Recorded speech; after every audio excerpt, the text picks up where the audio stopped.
halkani waa Newspoint Somali TV saacada Afrikada bari imika waxa ay tilmaamaysaa 9 subaxnimo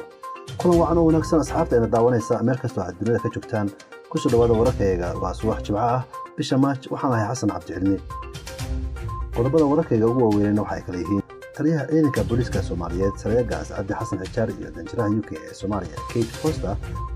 ayaa ka wada hadlay arrimo badan oo ay ku jiraan xoojinta taageerada dalka Ingiriiska oo siiyo ciidanka iyo sugidda amniga doorashooyinka dalka waa ciidamada booliska Soomaaliyeed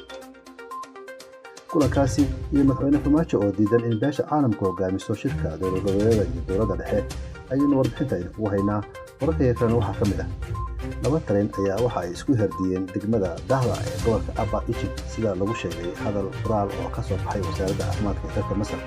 xildhibaanada baarlamaanka dowladda federaalka Soomaaliya ayaa maalmada bari ah waxa ay yeelan doonaan kulan weynihii golaha shacabka dowladda Shiinaha oo taageertay mowqifka dowladda federaalka Soomaaliya ee ahaa in Jamhuuriyadda Federaalka Soomaaliya ay tahay dal madax bannaan oo aan marna aqbali karin faragelin shisheeye dowladda Kenya ayaa sheegtay in dalkeeda ay ka saari doonto dadka Soomaalida ah ee ku nool dalkaasi waxaana intaas ay ku dareen in si gaar ah loo beegsan doono dadka sharci la'aanta iyo dadka looga shakisan yahay argagixisada kuwaas oo ay la wareegi doonto shaqadooda